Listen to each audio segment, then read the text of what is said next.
All right, just something a little extra that I wanted to do this week and something that I want to attempt this week is I don't know, I've just seen some power rankings over the last few weeks, and like I wanted to give my own attempt and like give a general view of like what I think the overall like standings of the competition are. And this isn't like a overall like view of the ladder. This is how I think every team is going like form wise and how they would be ranked like based on their current form. So yeah, if you like it, let me know in the comments and we'll get into it.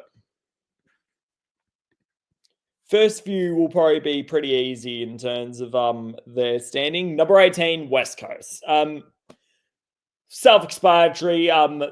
That third quarter against Richmond, they just got absolutely blown out. Like they're having like probably easily the worst season in their history at the moment, and like they are just looking like so not confident, and just their defense is leaking goals to left, right, and center, and they're just struggling on all cylinders at the moment. It's like there's a very high chance they don't win a game for the rest of the year. That Richmond game was probably the best chance for them for the rest of the year, and like they're looking like they'll be the first team to finish with one win since the 2013 Giants, which is just absolutely brutal.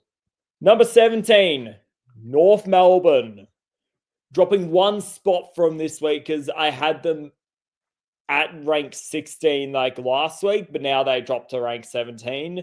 Because like it's just how long can it go? Because this season is so disappointing for North Melbourne. Like they were a team I was actually expecting a bit of improvement out of and to see something a little bit more out of, but obviously that just hasn't happened throughout this season, and they have just kind of just struggling, and now they're in a position in which they usually are, and like 5 years into a rebuild they didn't want to be in this position, and that was well ranked 17. And ultimately like their senior players just haven't had the output they thought they were going to get. Like Caleb Daniel just hasn't been what we thought he was going to be, and they just fell away once again after being like close near free quarter time against the Sydney Swans. Like it's just disappointing for Alistair Clarkson, and it's disappointing for North Melbourne fans. And like they're now stuck in a position which they thought they weren't going to be in a season that they thought was going to be way better. So severely disappointing. Rank 16 this week, dropping one spot from where I had them. Essendon.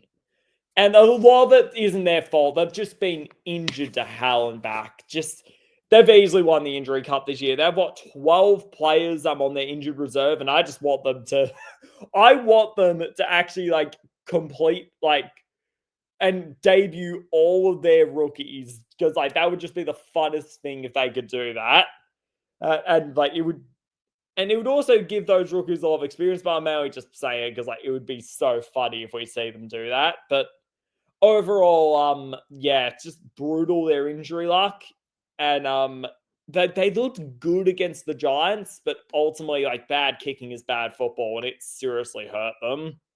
Another blackened in the actually trials, and well, they now fall to rank 16. Again, all of it not their fault due to injury, but like their play is just not been as strong as the other teams, and it's been and like now they are severely falling off, and they're just waiting for the season to end with all their injuries. Rank 15, rising 2 spots, Richmond. Also, I know, like if you told Bobbers fans that at heading into the round 20 that Richmond would be above them on a power rankings list, they probably would pull their hair out. They would literally pull their hair out. It would be the biggest surprise of nobody moment for them, considering how their franchise is going. But ultimately, like this season just has to be branded as an absolute success for the Tigers. They cracked the ton for the first time against the Eagles, and they've just looked and actually have back-to-back wins for the first time this season, and they have 5 wins after many people predicted they would get 0 wins. So this season's just been a massive success for the Tigers, and they just keep biting young talent, and they'll be going into this clash against Collingwood, who have lost 2 in a row, with a little bit more confidence than usual. So yeah, Tigers fans are very excited, very happy with how this season's going, and like their very improved effort, especially against the Eagles, gets them into rank 15. In rank 14, St Kilda. Now the Saints are a team that it's like they gave a lot of strong effort against the Cats at Cardinia Park, and they definitely were like good in their effort. Like we saw such short side again, and Max Hall continues to show great signs. Like they've got good young talent, but again, it's just a lack of star power, and they just fell away, I think, late in the third and fourth quarter again, unfortunately, to drop 4 out of their last 5, now be firmly entrenched in the bottom 6. Like they try, but I think for St Kilda, it's just, again, a lack of star power, which they could be addressing in free agency, which has them in this like rank 14 position they've been in for pretty much the whole year. In rank 13, let me just get them up. We have Melbourne.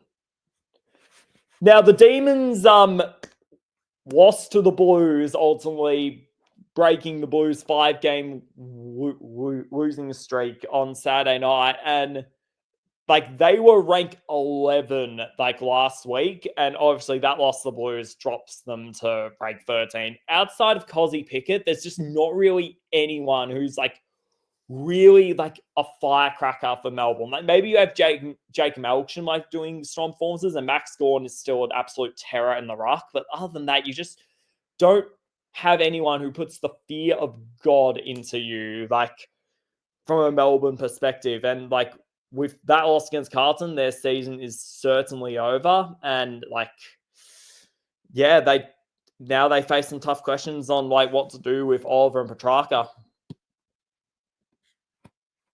In rank 12, Port Adelaide. Another team that season is definitely over, like after their loss to Hawthorn at Tasmania, which they gave a good effort for 3 quarters, but just far away late ultimately. Just struggled late and ultimately just couldn't put it together late in the fourth quarter. And ultimately they had 5 goals to 0 kicked on them. But like, it's just been like they fell away in fourth quarters. Their consistency just hasn't been up there. And like they were definitely hurt this week by the loss of Connor Rozee and Jason Horne-Francis. Like Zach Barnes had to have a superhuman effort for them to beat Hawthorn, but it just wasn't there. So yeah, and ultimately this season is now over, and now like the talk will come of what you do with Kenny Hinkley, and like what farewell tour do you give him, and will his last game be soon? Like, could he be coaching one of his last games against the Crows in the showdown? And it's a genuine question. I think he'll probably like see out the rest of the year, but like a lot of talk will be centered around that, and whether you give Josh Carr like some first like coaching experience now their season is done. Just a little disappointing, as I've said throughout all the season, that they've wasted a year to farewell like a coach who has never made a preliminary final before. A grand final. He's made plenty of prelims, has never made a grand final before, but that was their decision. That was the board's decision, and it gets them into rank 12. In rank 11, we have Carlton, and I don't know what that says about the state of this bottom 9. The fact that the Blues, after a 5-game losing streak, are 11. Like, they finally won a game, Carlton. That's the positive. They finally won a game of football. And ultimately, like, I think the biggest stat of this game is that Charlie Curnow was goalless for 4 weeks before this game, and he goes up and kicks a goal in 30 seconds against the Demons. Ultimately, they just had a lot of young guys like get involved, and like their like small forwards and like key forwards were finally getting involved, and I think they finally played for the jumper and not for themselves. It's definitely too late. Their season is over, but it shows that like they definitely can like have a lot more like talent and are still able to get the odd win against Melbourne. And it just puts them at 11, even with like all the talk of their free agency.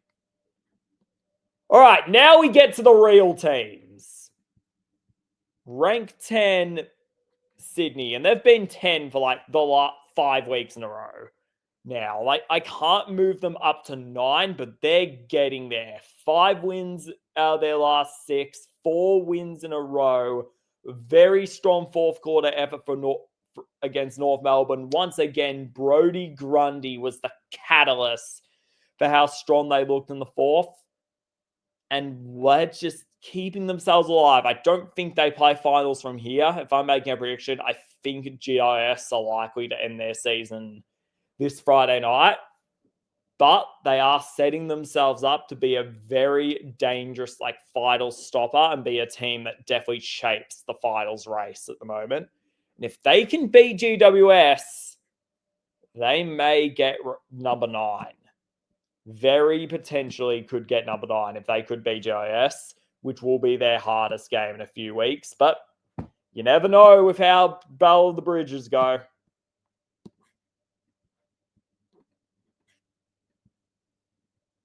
In 9, I got the Western Bulldogs, and that's self-explanatory. As good as the Dogs are, like I think they have a top 4 list in the league, and their talent is like so insane around the park. They just can't beat top 8 teams at the moment. It happened once again. Like they had a strong fourth quarter comeback against the Lions, but just fell short when it mattered once again against a genuine contender. And overall, it's the defensive pressure and the struggles of that is like ends up coming up to bite them against top 8 teams, which just severely hurts them in the end. And ultimately, like when you can't beat top 8 teams, you can't go like into the top 8 ranks. And the Dogs are out of the 8 by 2 games now after Freo's upset win against Collingwood. And like now it's looming like they're the team that will miss finals. In number 8, I have Hawthorn. And I did backflip on this a bit on where like Hawthorn and the team in 7 would be like the number 8 spot because the team in 7 had a pretty bad loss this week. But ultimately, I just decided on Hawthorn. It took them to the fourth quarter to beat Port Adelaide, and like they're and obviously they fell away late in the fourth against Fremantle. But overall, like they're still like got the efforts, still got the pressure. They're still holding a spot on the 8, can still make top 4, but will need to take a top 8 scalp to make that. Bad loss this week with Finn McGuinness going out of injury, though. Like he was an important tagger for them in the long run. But in more exciting news, they potentially get Will Day back very soon, which will be massive for them in the long run. In 7, dropping 2 spots from last week, I have Gold Coast. What a disappointing way to follow up what was like easily the best win in their tenure in the AFL against Collingwood. That is like the Crows were like so like impressive, which is why I'm wearing a Crows jersey this week. But like the Suns, like they didn't kick a goal until the 3rd quarter. It was severely disappointing what like happened for them, and it makes you worry what could happen in an interstate final. They're still likely to make finals, especially with that game in hand against Essendon, which is just looking more and more like a gimme as the weeks goes on. But yeah, it's just severely disappointing what happened in Adelaide, and it does raise questions like about how they could go against other contenders and like how their matchups are. Really does. In 6 this week, raising 1 spot because they were 7 last week, Fremantle. So the Dockers in these rankings, their lowest point was 12 earlier in the season. Then they got to 6, like halfway through, like when they got on a pretty good run after the Essendon game. Then they lost that Sydney game, which dropped them back to 9. And now they've climbed back after 6 after beating Collingwood, which was just such an impressive win. Like, I've been a proponent of how good Pat Voss is for a while, and this game was the ultimate breakout for him. But just their manic pressure, their will to never give up, like even when 21 points down in the fourth quarter, it was one of the best wins of Justin Longmuir's tenure, who has the capacity of doing this. 2021, like, obviously 2022 beat the Demons when they were 10-0. Last year, beat the Swans, ending their 8-game winning streak, and now beat a Collingwood team that everyone thought would bounce back after losing to the Gold Coast. That was top of the ladder by 10 points still. So, yeah, and like, if they can keep this up and just keep the manic pressure up and the same game plan they used against Collingwood, why can't they challenge? Why can't they challenge the long run? Like, that is the kind of win that might have locked their spot in the 8, because they needed to get a win against a top 8 side, and that's the kind of win that might have done it. So, yeah, just absolutely massive for Freo.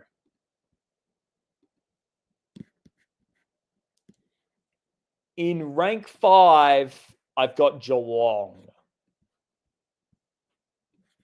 And we're at the point where getting these teams up is like climbing a mountain. But much like their actual stay in the AFL. But yeah, they responded decently to their loss to GIS. Got a nice 30-point win at Virginia Park. Got the casual Sunday experience in Geelong. But Jeremy Cameron looked severely impressive and was just kicking like bombs from long range and just built that lead on what is very likely a Coleman medal. Look, Geelong are a team I don't think we're going to get a true gauge on for a few weeks until the finals, because honestly, their run is as soft as butter for the time being, and they don't play a top 8 team for the rest of the run. Like, just going to double check quickly who they have this week on my phone.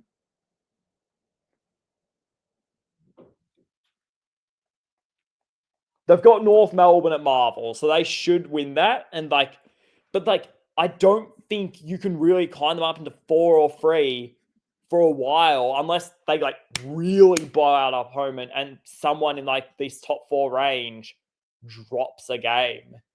So yeah, we're not going to learn what Geelong are like for a while, but for now they're 5. In 4th, although I think there's 6 on the ladder currently, they're 4 on these power rankings. GWS. We talk a lot about like timing your form and timing your run. And I think GWS are becoming an absolute danger and a team to watch out for in this run home to September. They really are. Because like, they showed like how strong they are in that opening round against Collingwood, which put them at rank 1. Then they dropped off for a few weeks, like ultimately falling to rank 9, like when it was at its worst. But now they've climbed back up to 4 on a 5-game winning streak. And you don't really take much from beating Essendon, but they're still the only team in the competition that has beaten Collingwood, Brisbane, and Geelong, beating Geelong twice. So, yeah, like their form is very strong, and it will be a very hard game for Sydney on Friday night to win. But again, Battle of the Bridges are unpredictable. We could see some shenanigans happen. But yeah, for now, the Giants in very strong form. They are looming as the absolute dark horse, and they could rise to 2 or 3 in the coming weeks if they keep this up. At 3, dropping from number 1 for the first time in 9 weeks, Collingwood. And that is true. For 9 weeks in a row, the Pies were the consumptive rank 1. But like, their like wins against West Coast and Kilda, like it was good, but it wasn't like awe-shattering. Like, I feel like ever since the Hawthorn game, they haven't been playing at their peak, the Pies. And I said, like, if they lose to Freo, I'll drop them from rank 1. And, well, that's what happens. like I couldn't say it with reason that they're the number one team in the competition on form anymore. I couldn't say it. So yeah, but maybe like this is like the slap in the butt they need. Maybe they'll see this and maybe they'll just beat up Richmond and then beat Brisbane to get back rank 1. Maybe that will happen. But another thing that is like a worrying point if you're a Pies fan, the managing of players, and well, I'm a Pies fan, so like worrying point for me is like the managing of players is definitely a talking point throughout all Collingwood communities, and you can argue is now cost them 2 games, and now like they could definitely like stand to like. I think heading into Gold Coast, they could have dropped Brisbane and Adelaide and still finish top 2. They can't now. They have to beat Brisbane and Adelaide to finish top 2. Or as like they'll have to play an away final in week 1, thanks to dropping that Freo and Gold Coast game. So that is brutal for them. And obviously, Brisbane and Adelaide are the top 2 teams in the power rankings. So Brisbane is a home game, but Adelaide is away. So yeah, it gets pretty hard from here from Collingwood, and they'll be hoping to get some form back against Richmond. Into this week, staying at number 2, we have Brisbane. And they've been number 2 for the last 5 weeks. Like they've just been lurking all season long as this just consistent, ready-made contender. Like if you are to bet on any team that you just feel the most confident could just get it done if the finals begin now, I just feel like it's Brisbane. Like they're just relentless. Like if you're a hockey fan, there's a lot of Florida Panthers about how Brisbane play. Like they're extremely similar in how they play as a team. And ultimately, like they got scared in the 4th quarter against the Bulldogs, but they were just able to get the job done. Another strong win at the Gabba to farewell outgoing CEO Greg Swan, who has begun his new role at AFL House. And to be honest, I think they would have been ranked 1 if it weren't for how strong the Crows looked on the Sunday afternoon game. But yeah, they're just clicking. They've now had 4 wins in a row, are now 2 points off Collingwood, and such an exciting clash coming up this week with Gold Coast and Brisbane in a Q clash, pineapple grapple as I like to call it, which should be another strong test for Gold Coast, and Brisbane just looking to solidify their form and maybe climb to rank 1. And number 1, for the first time this season, and for the first time since 2017, the Adelaide Crows. But the Crows' form has been very strong for a few weeks now. They absolutely beat up Richmond and just beat the Western Bulldogs at Marvel Stadium, a very hard thing to do. And I said, all right, if they do very strong against the Gold Coast Suns, I'll put them at rank 1.